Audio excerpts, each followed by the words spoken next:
talking about. Ladies and gentlemen, the one, the only, Manu Bennett.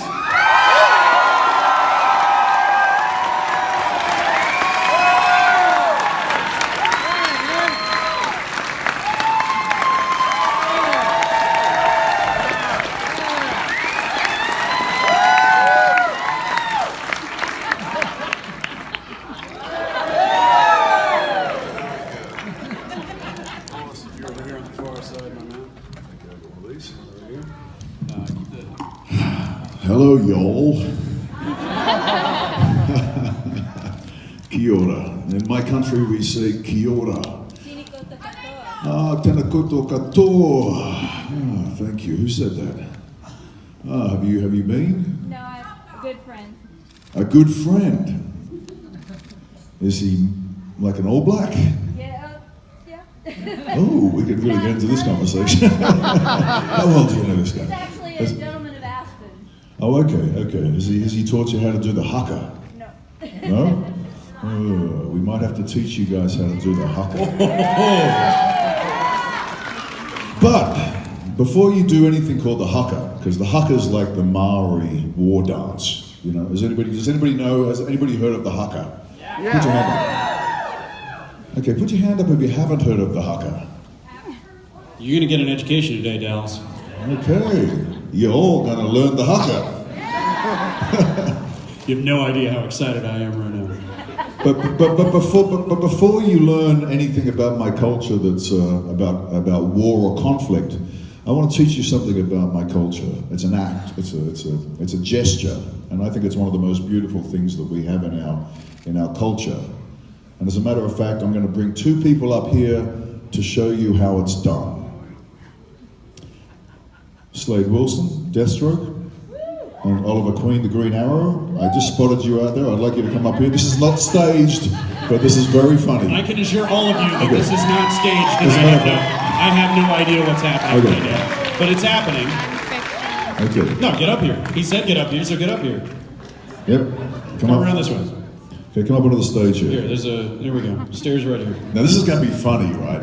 And you've got to get your cameras out and take photos of this stuff. Yeah. Because this is very funny. This is not set up. I actually just figured this will work, and it's kind of funny. I warned you all that this guy is an agent of chaos, and we're already seeing it right now. Okay, but what has to happen afterwards is you all have to learn how to do this thing. Okay, it's one of the most beautiful things from my culture, and it's called the hongi. Can everybody repeat after me? The hongi. Hongi, H-O-N-G-I, okay? And as a Maori, when you meet, even met, you know, this is the thing, all you Texas cowboys are all gonna get like, I'm gonna do that. No way am I gonna put my nose up against that guy's nose. Right. But the whole idea about this gesture is by touching the bridge of your nose and breathing at the same time, you're inhaling the same breath. And that's what the hongi is all about. It's all about joining in the one breath of life. Okay, so just to give you an example, I'm going to get Deathstroke and the Green Arrow to perform a hongi. This is all canon. I don't think Mark Guggenheim ever thought about this in the storyline, but anyway. We'll see how it goes. Okay, boys. So what we got to do, right, is you shake hands like this, right? Okay, and then when you come in, you put your hand on my shoulder, right? And then you touch noses and you breathe. You touch noses and you breathe in at the same time. It's more like foreheads. And it's not like a kiss. It's not like an Eskimo kiss or anything like that. Even though that's a beautiful gesture as well. It's more like a solemn, meaningful connection. So, ready? Green Arrow.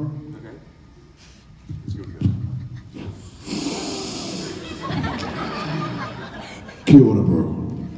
Okay, you got that? Now we're going to get it. Deathstroke and you have to do it. Oh, this is so funny. Take a photo of this. Oh, that's great. Fantastic. Now, see, anything can happen. That's the possibility of peacemaking. There you go, right there, the hongy. Thanks a lot, guys. Friends Good forever. stuff. Good stuff. Well done. All right, Well get done. off the stage. Get out of here. Go. But now I want you guys to learn the hongy, okay? So I want you to look at the person next to you, Everybody didn't realize they were making new friends today, but they okay?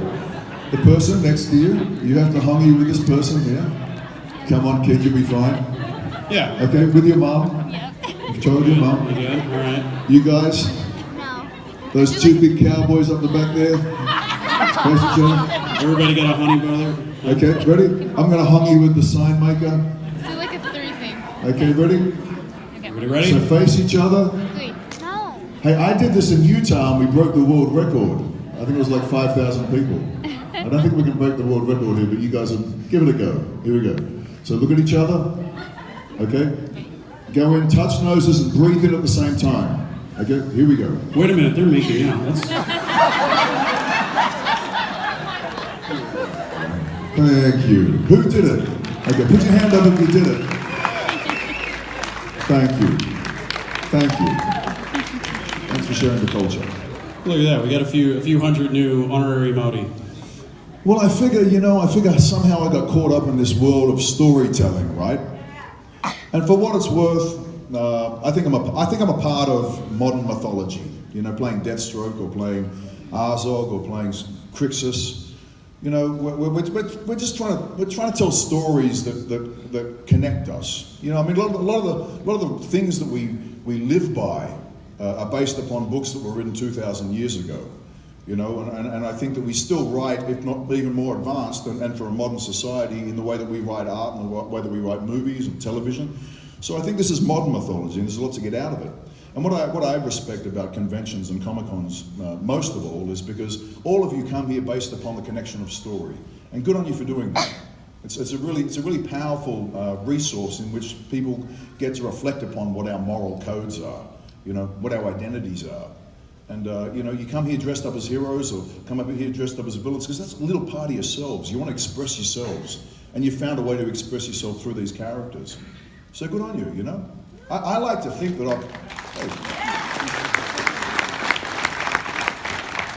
I know that I've played some pretty interesting characters, right? That have done some pretty bad things. Some of them, you know, Slade Wilson, Crixus. You know, Al-Anon, manipulation of the younger people.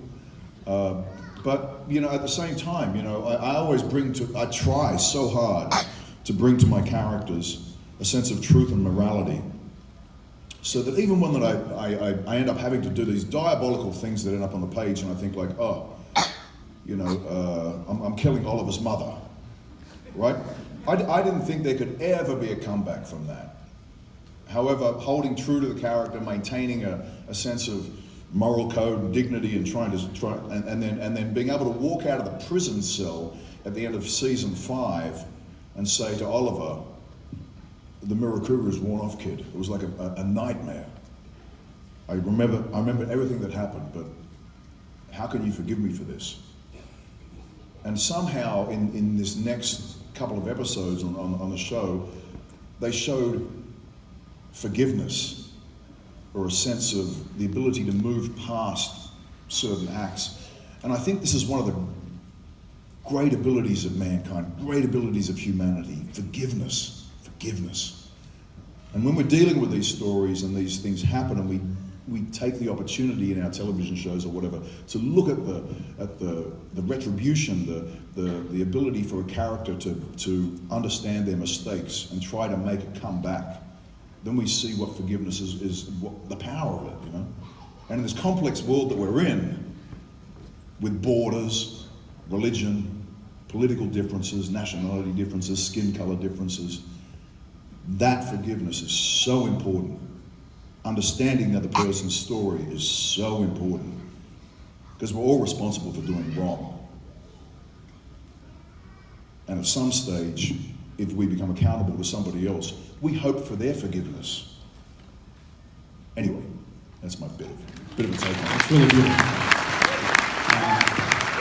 We've got a bunch of people lined up to ask questions. I want to ask you something and then turn it over to them, and make sure that we get to as many of them as we can. Are you just here today, or are you here today and tomorrow? Tomorrow as well. You're here tomorrow as well. Okay, so if we don't get to you in the line, he is here tomorrow. Getting a moment in person with the man himself is a wonderful experience. Anybody who's already gone up to see him, I think, can attest to that. Yes. Talked a bit about Arrow. I want to talk a little bit about Spartacus. I've talked to you about Spartacus. I've talked to Katrina Law about Spartacus. That is exactly the kind of reaction Katrina Law's name should elicit from a Dallas audience. The show itself is great. The work itself is great. You were talking earlier about how there is this kind of collective unconscious, there is this kind of oral tradition to the storytelling that we're doing, whether it's TV, whether it's telling somebody a story, playing make-believe in the backyard, that kind of thing. And I gather that, especially considering the tragedy that you guys went through, where you're captain of the ship, as it were. You guys lost him in that show. I have to think that as a crew of storytellers, that the bond with that cast, among all the casts that you've worked with, there has to be something very fundamentally different about how close you all were and how close you've probably stayed since working on that show. Well, probably the most poignant moment that I remember for any of us in the experience of Spartacus, and it had nothing to do with our fictional world of, based upon history, but it had nothing to do with our storytelling in front of the camera. It was when Andy passed.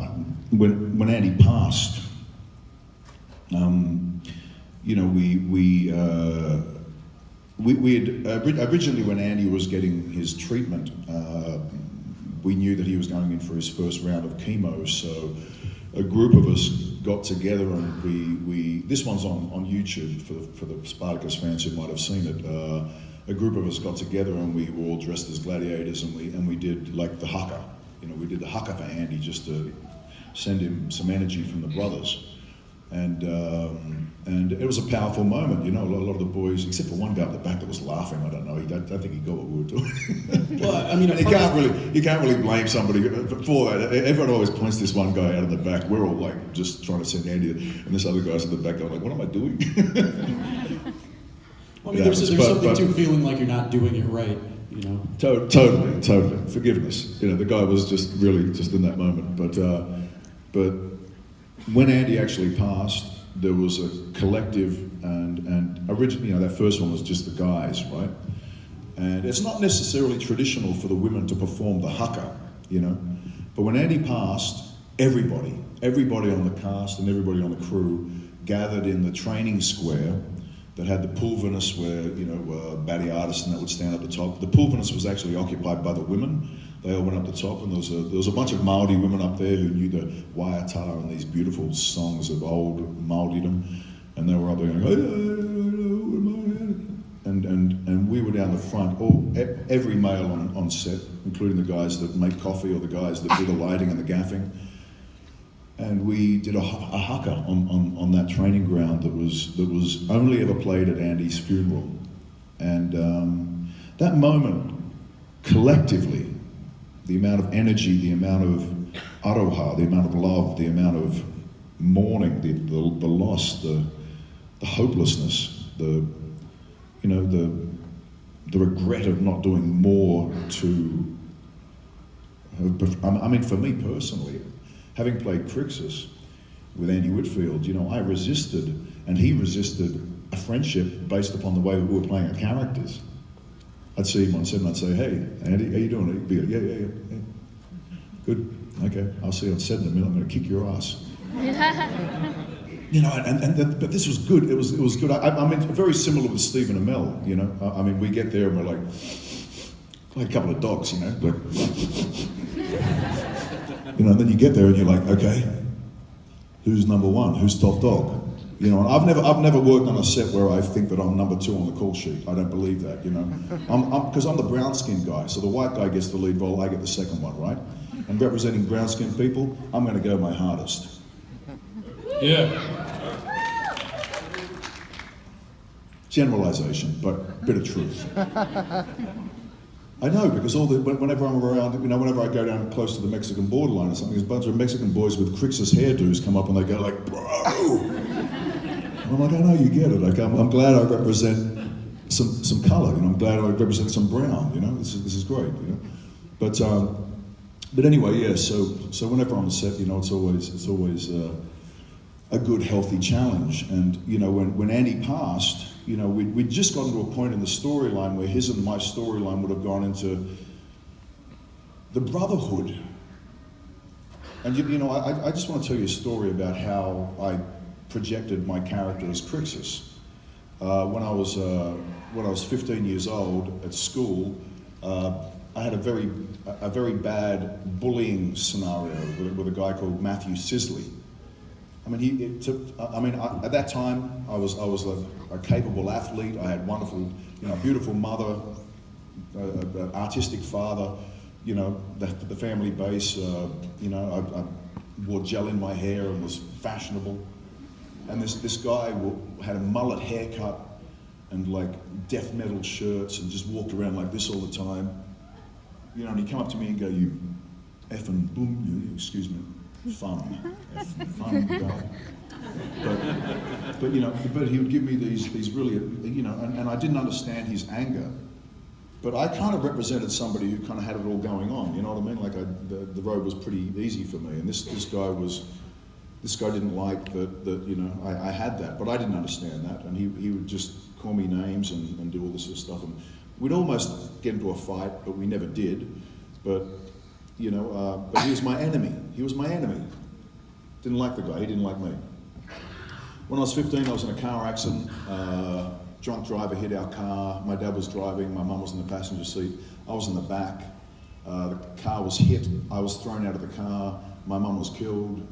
I was put into a coma. I was unconscious. People asked me whether these scars were makeup from Spartacus or whatever. And then where my face got cut open by the glass on the way out, then when I hit the road.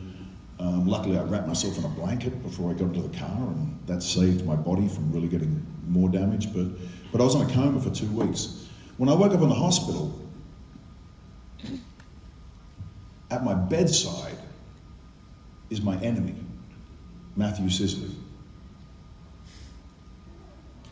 And this eye was closed, and I'm kind of looking, you know, Slade Wilson. I was Slade Wilson before Slade Wilson. And I'm looking up going, you know, why are you here, you know? And he ends up telling me his story, you know. He was separated from his mother when he was a kid, never saw her. Had a mum thing, you know, he had a mum thing.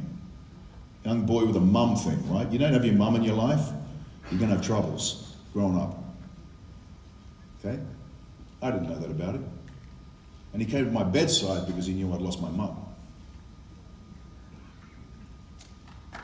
So, anyway, I was the best man at his wedding, you know.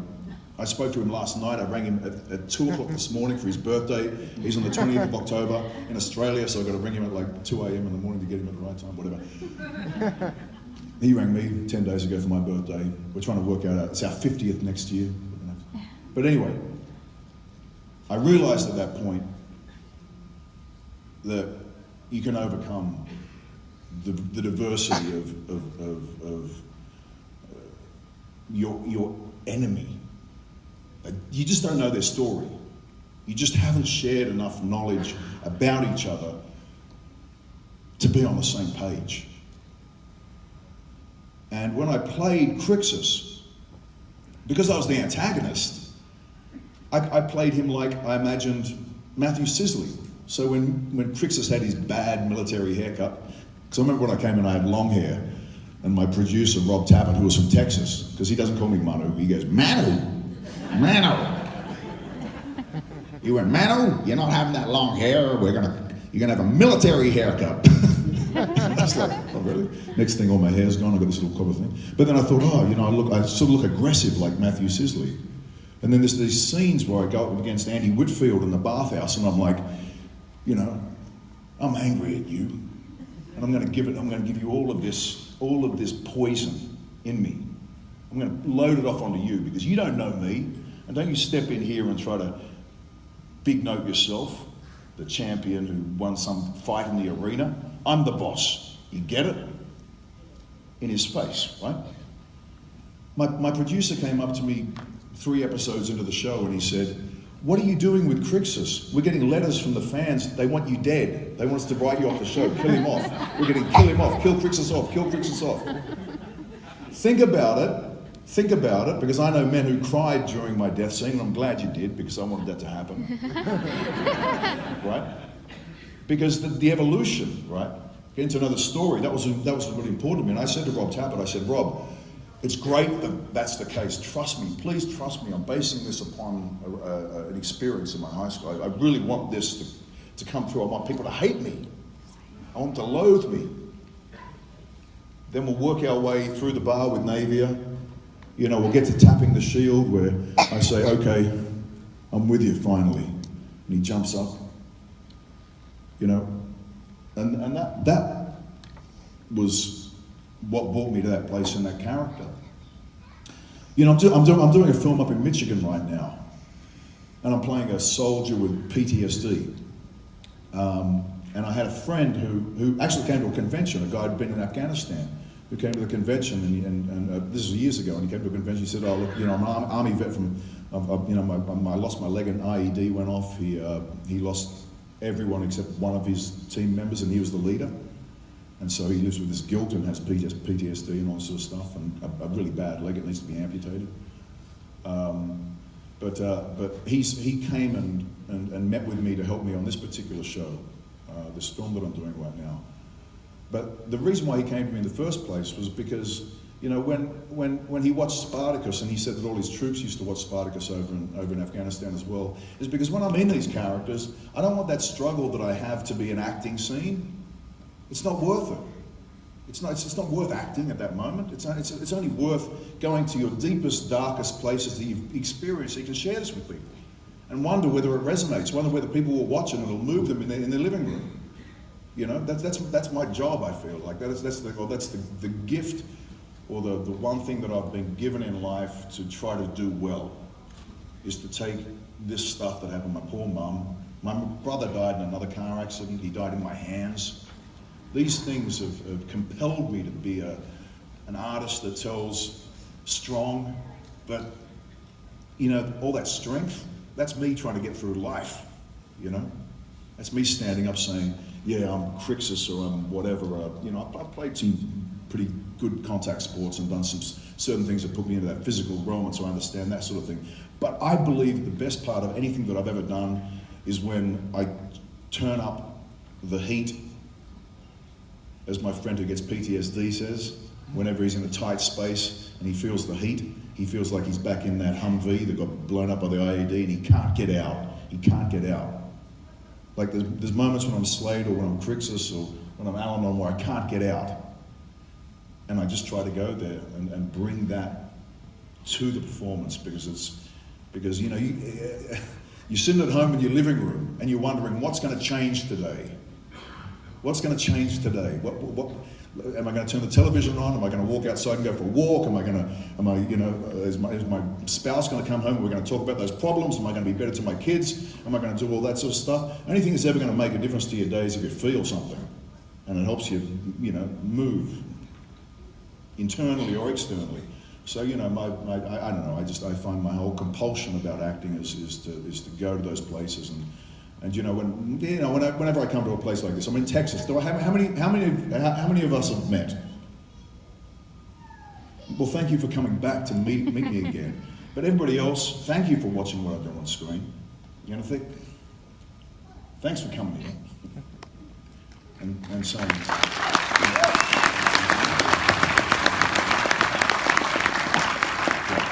So you made my job easy, because I told all these people, I was like, this is an experience that you have not had before. Prepare yourselves. This is a guy who tells it like it is, thank you, and gives you deeper and better Q&A than I mean, who can compare this to any other Q&A you've been to, right? All right, let's get to as many audience questions as we can. Yeah. I know we got to get out of the way, or Darth Maul's going to get mad. Hi, darling. Hi. I was wondering how you got the role as Azog in The Hobbit, and I was wondering if you could say a line from Azog. Yeah, sure. I'll tell you how it happened. I went for it and I didn't get the role. Peter Jackson flew me down while I was doing Spartacus. I thought, oh, it's fine, because they're actually flying me down there. I thought they must be just offering me this role, because Peter likes to support New Zealand actors, you know. And I went down there and I did this audition and I felt that it was really good, and I went back up to Auckland. And listen, how's this for the crazy story? Okay, remember the guy that I told you about that was my worst enemy from school? This school is called Merriweather High School in Newcastle, Australia, a bit north of Sydney. You probably don't know where that is. But, okay, another guy that went to that high school with us, right?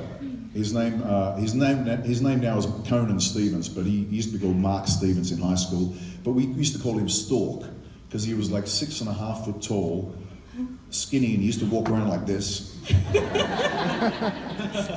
he was like a Skeksis. You know, Skeksis. And he used to get teased. Matthew Sisley this morning, we were talking about him again, and Matthew was telling me how he used to be one of the bullies against him, you know, because Matt was a real, before he reformed.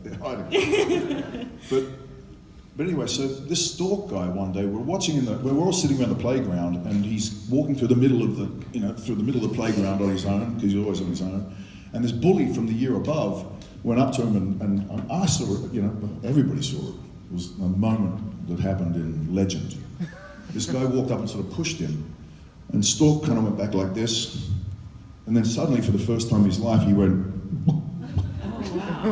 and this guy just went, poof. And this lightning bolt came down from heaven and hit him on the head. 2 weeks later, he was in the rugby team. I remember running through the middle of these guys, like trying to get my way through to get to that goal, and I looked sideways and here's Stork. And I'm like, Stork, what are you doing here, bro? Come on. So I remember hitting the next guy, passing the ball off to Stork, and Stork's like, try. Anyway, Stork grew to be 7 foot tall. I heard that he'd gone to do WWE here in America and stuff like that. There was talk about Stork, the legend of Stork. Then his name got changed to Conan. And anyway, so after I've done this audition for Peter Jackson, I go back up to Auckland, and we're shooting this new scene with these Germanic people, Saxa and Lugo, and this guy called, what's his name? I'm just trying to think of Stork's name, but anyway, Sedulus, right? And so Sedulus is being cast as this giant of a Germanic guy, ends up being Stork, nee Conan. Anyway, I go on a set and here he is, and I'm like, bro, I haven't seen you since Newcastle, you know, geez, what size are you? And he's like, yeah, I've been over the States doing WWE. Got a bit of an injury on my leg right now, but I just, and he was just massive. And I'm like, dude, are we in that scene together where you try to rape Navia? I'm like, that's stuffy and heavy. Sorry, kids. It was Spartacus. Spartacus had some pretty trippy storylines. But anyway, he's like, oh yeah. And anyway, so come round to my house tonight, let's have dinner. So he comes to my house and we're sitting at the dinner table having dinner. I'm going like, Bones, remember school, remember high school, remember you, that guy, lightning bolt, Stork, running down the game, you scored the try. Yeah. Look at the size of you. He goes, yeah. I said, what have you been doing? What's going on? But what else with you, Chris? He says, oh, I just got a phone call from Peter Jackson. I'm like, really? He goes, yeah, they just offered me a role. Really?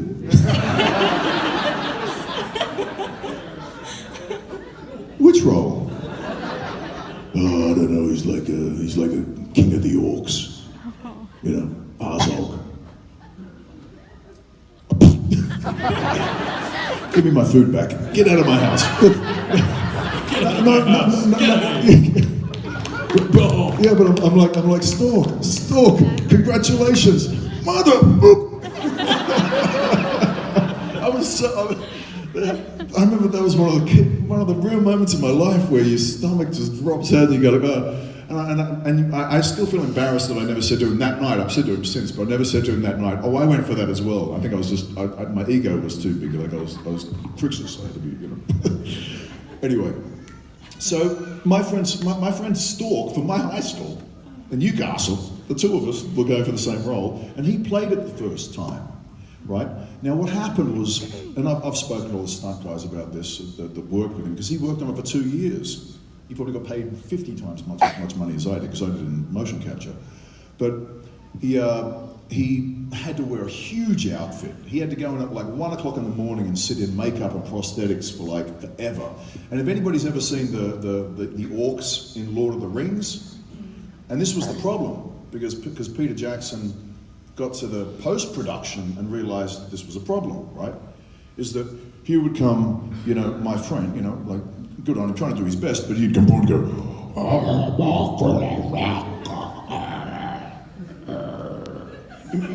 when you looked into the faces of the orcs in the first movie, and they only had one expression, like, because once all that stuff's on top of you, you really can't use your face muscles and stuff like that. It's all just...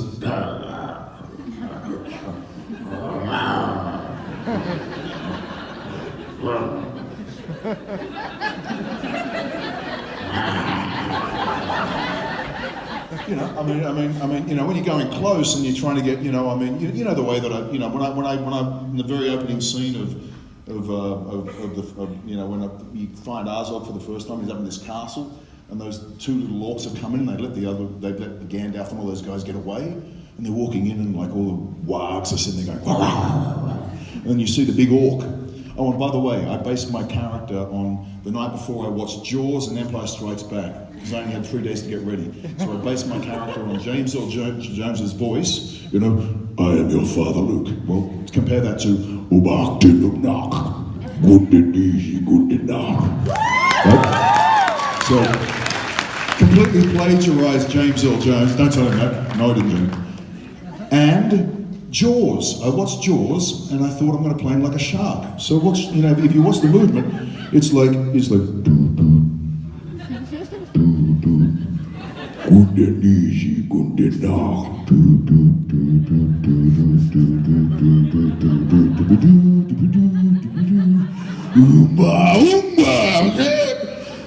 This was the pacing.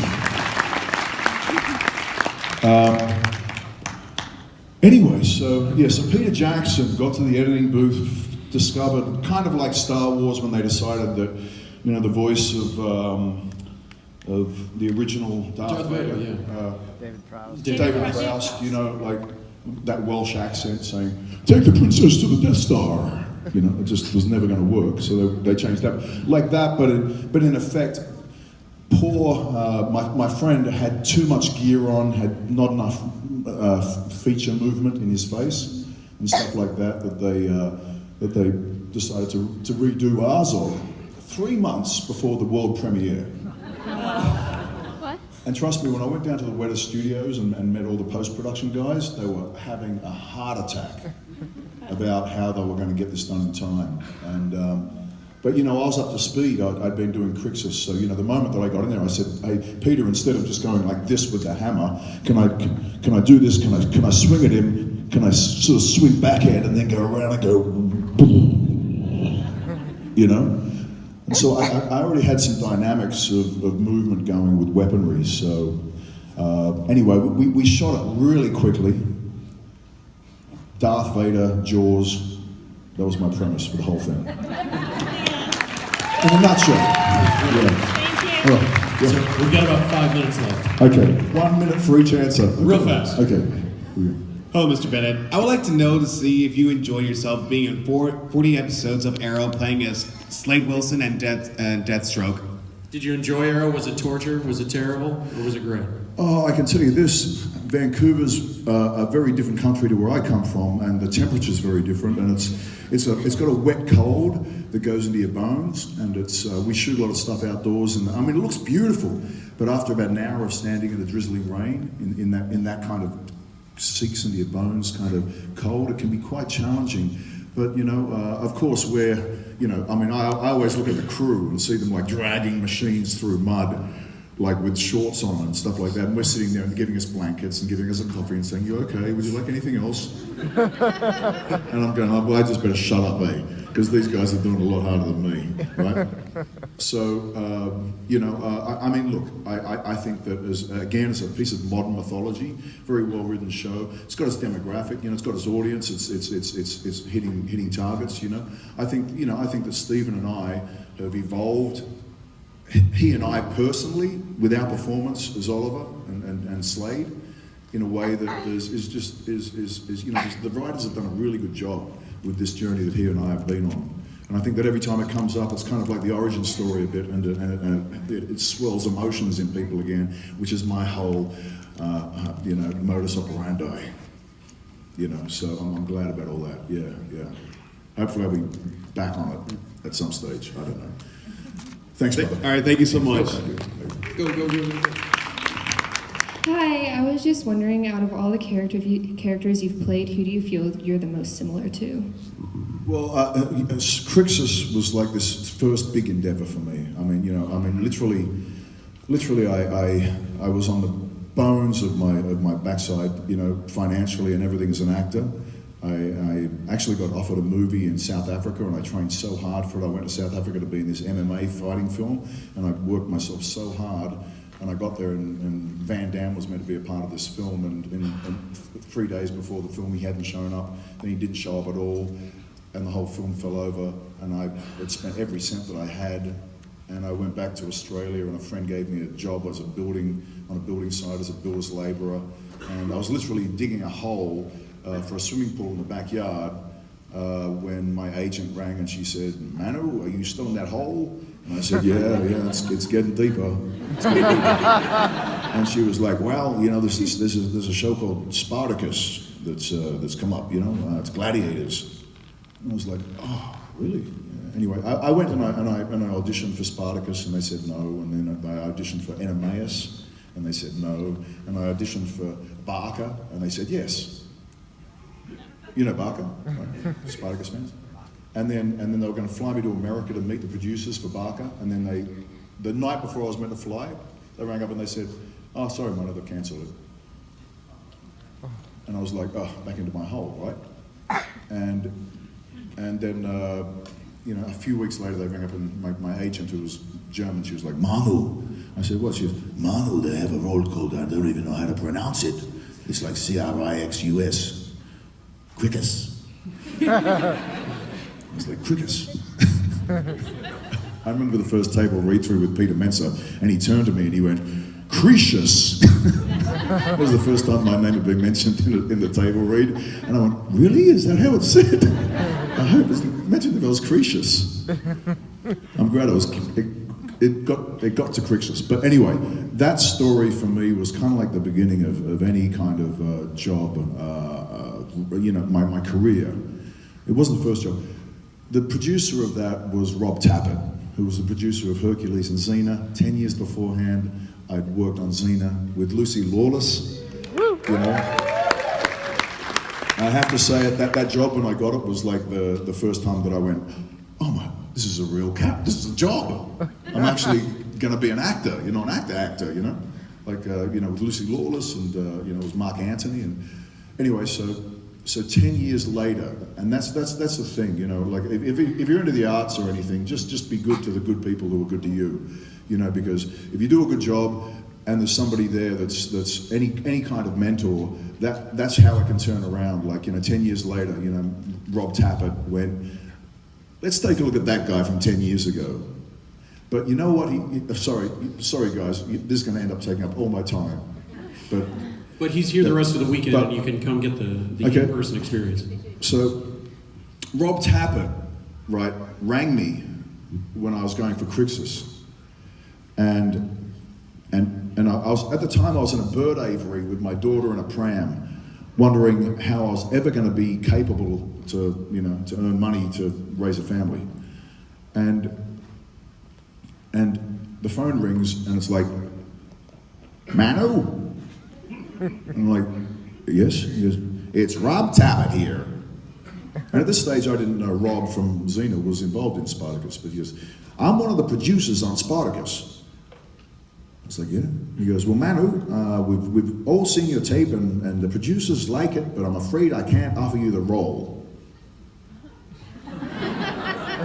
What are you rigging me for? Oh, well, Manu, I can't offer you the role unless you promise me something. I said, what? And he says, do you remember back in Xena, you had a fight with these Romans and you started hitting them with your sword? Because when I was in Xena, we had these rubber swords. And like, the way they were choreographing our fights, we're all going like... And your sword was stopping. It was kind of like not following through and doing this. And I said to the stunt guys, like, come on. Let's do this like it's a game of rugby. Let's have a little bit of contact here. You know, and the stunt guys are like, yeah, sure, let's do it. So we'd gone on and we were all whacking each other. And all these guys were like this and this. But it looked like a real fight. You know, it was like you didn't want it to hit you. You know, it wasn't like kind of, It was kind of like guys were going like,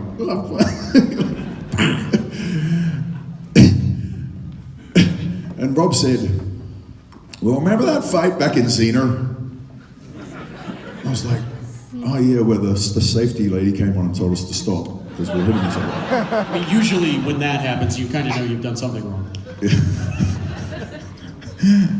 And I'm like, yeah. He goes, well, Manu, you have to promise me you're not going to hurt our Spartacus.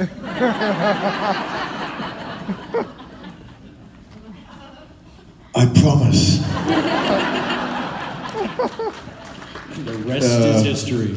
Well, I have to say, when I played this gladiator role and all of us trained so hard, and one thing, such kudos should be given to all those stunt guys, all those guys who trained so hard for that show. Because when we were in those fight scenes, you'd never get away with it in America. You'd never get away with it in Canada. I know because I've been working with Arrow and I know where the parameters are set, you know, how far you can take things before they come and they say, no. Now get the actor off, bring in the stunt guys. In New Zealand, we were going for it. Like, we were going for it. And it was not uncommon for the guy to get sent off to the hospital, you know, with, you know, broken something or a cut on his fingers and stuff like that. You know, always the whacks on the fingers were the ones that hurt. Your knuckles were always purple from getting a good whack, and you go, oh, keep going. I broke 3 ribs fighting, and I didn't realize until I flew to Comic-Con in San Diego, and then went and saw a doctor, and I said, on the flight, I couldn't breathe. And he said, you got 3 broken ribs. And I'd been fighting 3 days consecutive prior to that, just holding my ribs as I fought. Remember there was one moment where we were going to burn all the grain. They were trying to burn the grain in Sinuessa, and the guy threw the torch, and I jumped. Crixus jumps, 3 broken ribs, through the air and grabs the torch and lands on the ribs. I remember when I did that scene and I went, and the guys were going, it's just your intercostal, mate. It's just your intercostal. It's... But anyway, you know what? I can't get that time back. I can't get it back. I'm 49 now. I can't get it back. But that 3 years of my life was the most dedicated physical moment I'll ever have. And it was so much fun, it was so much bliss, it was so much energy working with such wonderful guys who were committing the same. And we did it differently than anywhere else in the world, because in New Zealand, you can't sue in the workplace. So our producers were like, let them kill themselves.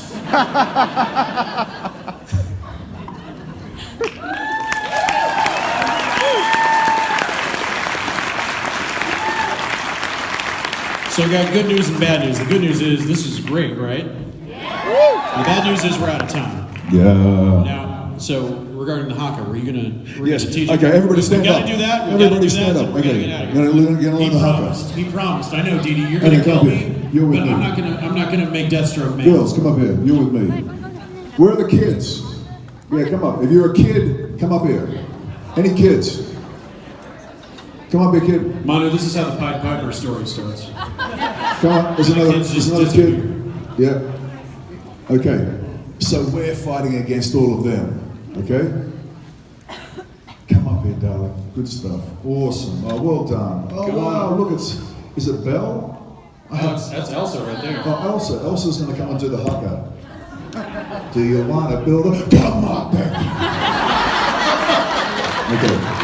This is the greatest thing that's ever done. This is wonderful. Oh, look at this. Okay, girls and boys, I'm going to teach you how to do this. So you just go like this. You bend in your knees, okay?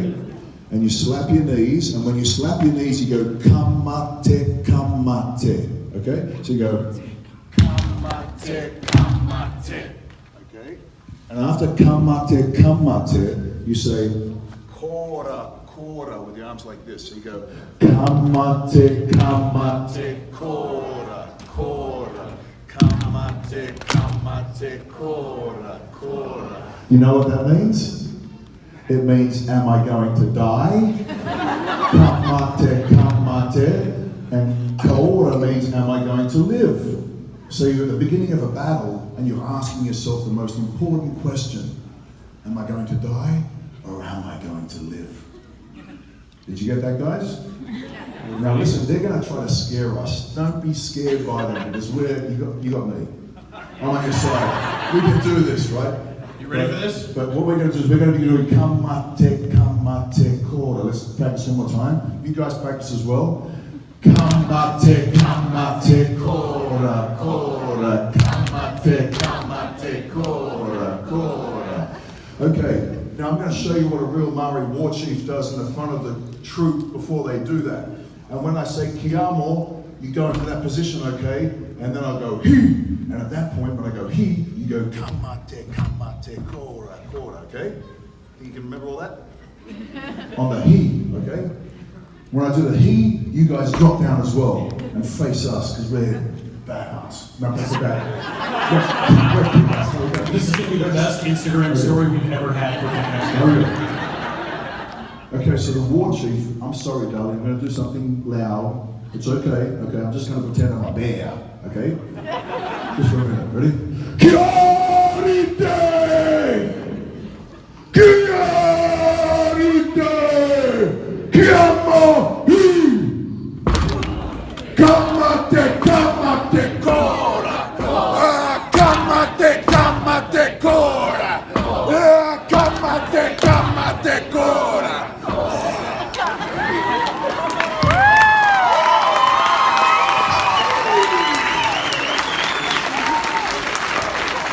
Thanks, kids. Well done. Well done. Did I have it right or did I have it right? Once in a lifetime, right? Okay. Let's hear it for Elsa.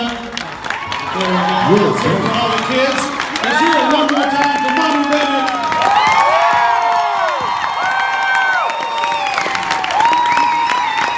Thank you. Thank you. Thank you.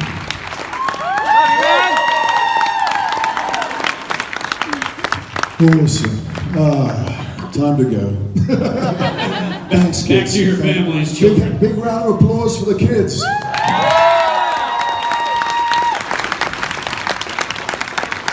All right, one more time for Manu. Send him off in style.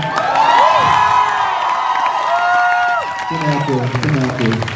Good. Give him a mic, Jeff. Give him a mic.